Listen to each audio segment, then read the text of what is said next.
देखिए, आदरणीय प्रधानमंत्री जी का उद्देश्य स्पष्ट है कि कैसे महिलाओं को लाभार्थी वर्ग से निकाल करके नेतृत्वकर्ता बनाना, नीति निर्माता बनाना। देखिए, हमारा समाज तब तक आगे नहीं बढ़ सकता जब तक आधी आबादी को पूरी भागीदारी ना मिले। वो नीति निर्माता बनकर के अपनी भागीदारी सुनिश्चित ना करे कि देश के निर्माण में क्या क्या होना चाहिए। और यही सुनिश्चित करने के लिए आदरणीय प्रधानमंत्री जी नारी शक्ति वंदन अधिनियम का संशोधित बिल अभी 16 तारीख को पार्लियामेंट में पेश होने वाला है। 2029 के बाद के लोकसभा और उसके बाद जितने भी विधानसभा चुनाव होंगे, हम अपनी विधानसभा में और लोकसभा में 33% महिलाओं की भागीदारी देंगे। महिलाएं जब काम करती हैं तो निश्चित तौर पे समाज के एक ओवरऑल डेवलपमेंट के लिए वो काम करेंगी। और मुझे पूरा विश्वास है कि इस ध्येय के साथ में हमारा देश जो है वो विकसित भारत 2047 तक बनने का जो एक उद्देश्य लेकर के आदरणीय प्रधानमंत्री जी चले हैं, उसमें एक महत्वपूर्ण कदम नारी शक्ति वंदन अधिनियम होगा। ये बहुत खुशी की बात है कि नारी आगे आ रही है, लेकिन अक्सर देखा गया है राजनीतिक परिप्रेक्ष्य में कि जहाँ भी कोई पद रहता है नारी का, उसको पीछे रखा जाता है। उदाहरण हमारे कोटपुर नगर परिषद का मान लो, पंचायत समिति का मान लो, जो भी इनके जो ससुर हो चाहे पति हो, वही आगे करने का रहते हैं, कभी भी ये आके नारी को काम नहीं करने देते। तो उसको लेकर आगे क्या व्यवस्था रहती है? देखिए, इस बात का प्रयास लगातार किया जाएगा। मैं अपनी ही बात करूं तो मेरा 2009 में मैंने पार्षद का चुनाव लड़ा। वो जगह रिजर्व हुई थी जनरल फीमेल के लिए और इसीलिए मेरे को मौका मिला। लेकिन मैं धन्यवाद करती हूँ मेरे परिवार को कि उन्होंने मुझे आगे आने का मौका दिया। हम निश्चित तौर पे महिला मोर्चा प्रदेश अध्यक्ष के रूप में ऐसी जगहों पर जहाँ पे महिलाओं को आगे आने नहीं दिया जा रहा, वहां जाकर के उनको हम समझाइश करेंगे, क्योंकि आगे आने वाला समय महिला का है। अगर वो अपनी महिलाओं को आगे नहीं लेकर के आएंगे तो आगे मौका मिलना असंभव होगा। ये बात हम उन तक पहुंचाएंगे।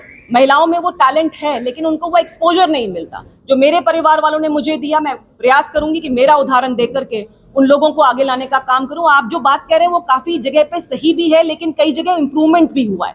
आपने देखा होगा पिछले 10 सालों के अंदर जिस तरह के हम सुनते थे पार्षद पति या सरपंच पति, उस तरह के प्रवृत्ति में कमी आई है। धीरे धीरे सुधार, देखिए हमेशा सुधार जो है वो स्लो प्रोसेस से होता है। और जब नारी शक्ति वंदन अधिनियम आएगा, बहुत सारी महिलाएं जो काबिल महिलाएं हैं वो सदन तक पहुंचेंगी, तो उनको देख करके बाकी महिलाएं भी जो है उनको भी एनकरेजमेंट मिलेगा और आप देखिएगा इस चीज में हम परिवर्तन लाकर रहेंगे। मेनका गांधी का ये कहना लड़की हूँ लड़ सकती हूँ, इसे आप कैसे समझाएं? देखिए, लड़की हूँ लड़ सकती हूँ, यूपी विधानसभा चुनाव में उन्होंने एक इवेंट लिया। इवेंट इस तरह का कि बिना किसी तैयारी के 100 महिलाओं को चुनाव लड़वाया गया। वो 100 की 100 महिलाएं चुनाव हार गई। जब बिना तैयारी के आप चुनाव लड़वाओगे और उसके बाद महिला हार जाती है तो उससे उनका मोरल डाउन होता है, ना कि अब। यानी मैं कहूंगी कि लड़की हूं लड़ सकती हूं सिर्फ एक इवेंट था जो वो पूरे विधानसभा चुनाव में उसका फायदा उठाने का प्रयास किया। लेकिन पिछले 12 सालों में प्रधानमंत्री जी ने जिस तरह के काम किए, नारी शक्ति वंदन अधिनियम नारी शक्ति के लिए इम्प्लीमेंटेशन के रूप में आएगा। और आप देखिएगा धरातल पर जिस तरह का सशक्त नेतृत्व हमारा संगठन भी तैयार कर रहा है, बाकी महिलाएं भी जो है वो आगे बढ़ रही है।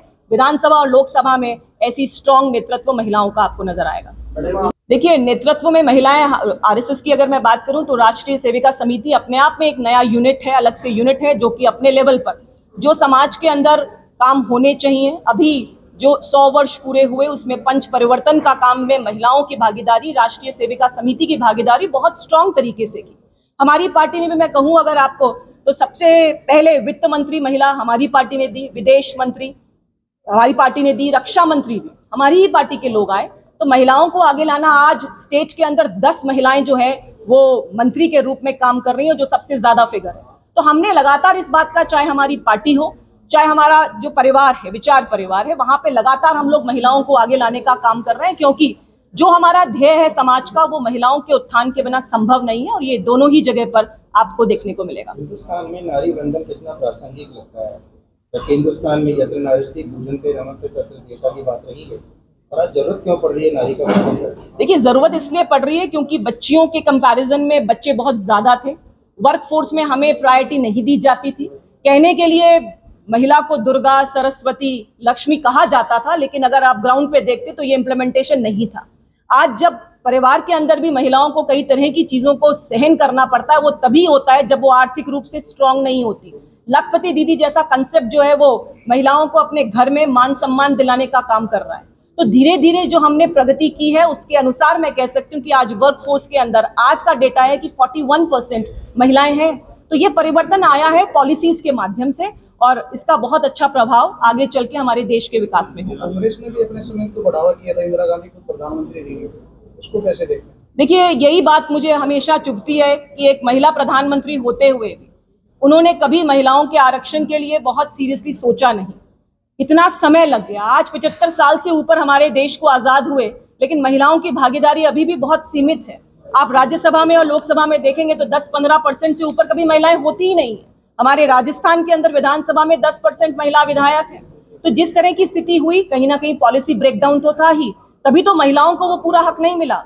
और आपको ये बदलाव क्यों दिखने को मिल रहा है अभी 12 सालों में? क्यों इज्जत घर की बात की जा रही है, क्यों पीएम आवास की हम बात करते हैं, क्यों पानी जैसी मूलभूत सुविधा की हम बात करते हैं? तो एक कहीं ना कहीं नीति और मंशा का फर्क था, जो पहले नहीं थी, वो आज मंशा और नीति साफ साफ नजर आती है, जो महिलाओं के विकास के लिए जरूरी है।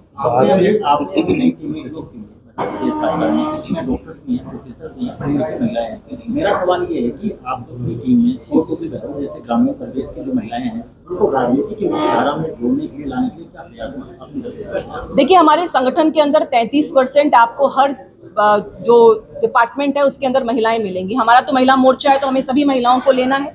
जब हमारे साथ जुड़ती हैं महिलाएं, हम लोग एक अभियान भी शुरू करने वाले हैं जल्द ही, जिसकी लॉन्चिंग अगले ही महीने होनी है। हर बूथ महिला मजबूत। भारतीय जनता पार्टी महिला मोर्चा हर बूथ तक पहुंचेगा, 10 महिलाओं को हमारे साथ जोड़ेगा। पार्टी की रीति नीति विचारों को नीचे लेकर जाना, कैसे सरकार की योजनाएं ग्राउंड तक पहुंचे, इसके लिए प्रयास करेंगे। तो ग्रामीण परिवेश के अंदर भी जब महिलाएं संपर्क में आएंगी, देखेंगी कैसे हमारे राष्ट्र प्रथम के विचार को हमें नीचे तक पहुंचाना है, सरकार की योजनाओं को लाभ जो है वो हर पात्र महिला को मिले, ये सुनिश्चित करना है। तो आप देखिएगा, निश्चित तौर पे ग्रामीण परिवेश की मेरी महिला बहन भी आगे बढ़ करके योगदान देगी। एक सवाल महिला अपराध को लेकर है मैडम। महिला अपराध इस समय कई जगह सुनने को आ रहा है, कई चोरी घटनाएं हो रही है। पिछले दिनों भी लक्ष्मी नगर में चोरी हुई थी, लाखों को जेवरात मिल गए, महिलाएं डरी हुई हैं, उसको लेकर निश्चित तौर पे देखिए, घटनाएं जो हैं ये महिला अपराध की, हम जब 2023 में आए थे और आदरणीय मुख्यमंत्री जी ने 15 दिसंबर 2023 को जब पदभार संभाला, आने के साथ ही महिला सुरक्षा पहला उनका मुख्य बिंदु था। और मुझे खुशी है कहते हुए कि राजस्थान तो मर्दों का प्रदेश है। 4-5 साल तक लगातार एनसीआरबी में हमने दुष्कर्म में टॉप किया। ऐसे गर्त में गए हुए प्रदेश को बाहर निकालकर 10% अपराध कम करने का काम आदरणीय मुख्यमंत्री जी ने किया। वो उनकी एक दृढ़ निश्चय था कि महिलाओं को कैसे सुविधा प्रदान करें। अभी भी 181, RajCop citizen app, Kalika unit, ऐसे बहुत सारे नए नवाचार किए जिसके माध्यम से महिलाओं की सुरक्षा जो है वो सुनिश्चित की जाती है। मैं एक बात और आपको उदाहरण दूंगी, अभी जयपुर में एक ऐसे इंसिडेंट हुआ, स्वयं ही संज्ञान लेकर के पुलिस ने उस केस को दर्ज किया, उनको आइडेंटिफाई किया और जल्दी उनकी गिरफ्तारी होगी। और आप देखिएगा, एक स्ट्रॉन्ग मैसेज, एक मिसाल के तौर पर उनको सजा मिलेगी, जिससे बच्चियों के साथ में ये छेड़खानी जैसी घटनाएं ना हो। लेकिन इसको मैं एक अलग परिप्रेक्ष्य में और देखती हूँ। देखिए, अगर आप मैंने जब स्टडी की पहले, तब देखा कि इस तरह की घटनाएं, छेड़छाड़ की घटनाएं घर के आसपास ही होती है। कोई परिचित ही करता है ज्यादातर केसेस के अंदर। अगर लखपति दीदी के माध्यम से मेरी महिला बहन आर्थिक रूप से स्ट्रांग होगी तो किसी परिचित की भी हिम्मत नहीं होगी कि उसको आकर के टच कर जाए। तो महिलाओं का विकास पुलिस पे तो डिपेंडेंट, सुरक्षा जो है वो पुलिस पे डिपेंडेंट तो है, लेकिन साथ में जब हम ओवरऑल डेवलपमेंट की बात करते हैं तो आर्थिक तौर पे सुदृढ़ महिला अपने आप को ज्यादा सुरक्षित खुद करने में केपेबल हो जाती है। तो हम हर आयाम के तौर पे, पूरे बहुआयामी तौर पर इसको हम देख रहे हैं।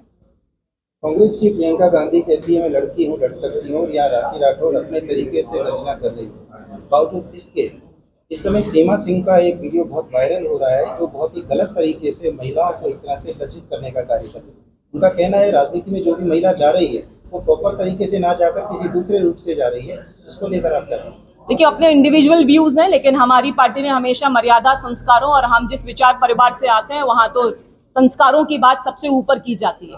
अपने व्यूज हैं, और आजकल क्या देखिए, रील के लिए और सिर्फ व्यूज बढ़ाने के लिए आदमी किसी भी लेवल पे एक्शन लेना चाहती है। महिलाओं को इस तरह से चुनौती देगी और रील जितनी वायरल हो रही है उसको लेकर बहुत सारे उनका अल्टीमेट एम यही था। आपके मंच पे आने से रोकेंगे लोग? यदि इस तरह का वातावरण है तो नहीं, ये नेगेटिव फोर्सेस हैं जो कि हमारी महिला बहनों को आगे आने से रोकती हैं। लेकिन मैं यही कहूंगी कि बहुत सारी चीजें खींचेंगी, वो अलग अलग तरीके। होता क्या है, सबसे इजी चीज होता है कैरेक्टर असैसिनेशन किसी भी महिला का। आज क्या होता है, कोई महिला अगर आगे बढ़ती है तो सबसे पहला काम जो है वो यही कहा जाता है, तो ये गलत चीज है।